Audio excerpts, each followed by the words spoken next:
আমি এটা একটু কম তেলে করেছি বলে অলরেডি জল দিয়ে দিলাম, জল দিয়ে ফুটতে দিয়েছি। এটা হালকা একটু সেদ্ধ হয়ে যাক, তারপর আমি এতে পোস্ত দেবো। দেখো কাঁকরোল আর আলুটা মোটামুটি সেদ্ধ হয়েই এসছে। এবার আমি এতে পোস্তটা দিয়ে দেবো।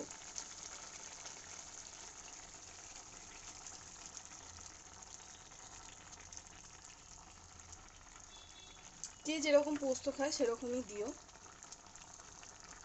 পোস্ত দিয়ে একটুখানি ফুটুক। নামাবার সময় কাঁচা তেল দিলে গন্ধটা খুব ভালো লাগে যে কোনো জিনিসের, মানে সর্ষের তেলের একটা গন্ধ আসে ভালো। যদিও আমি কখনোই ইঞ্জিন ছাড়া অন্য কোনো সর্ষের তেল ইউজ করি না।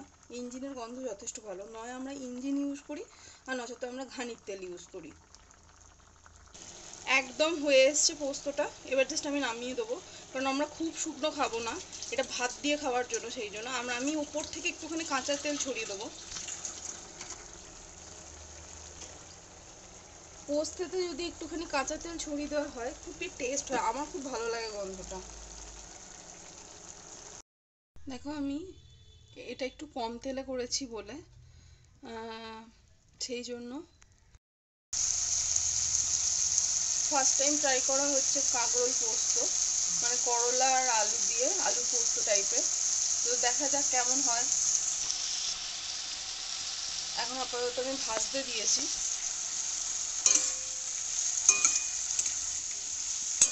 আমি প্রথমে একটুখানি তেলে কালো জিরে দিয়েছি, কালো জিরে লঙ্কা ফোড়ন দিয়ে কুচনো করলা আর আলুটা দিয়ে দেওয়া হয়েছে, তারপর একটু হলুদ দিয়েছি।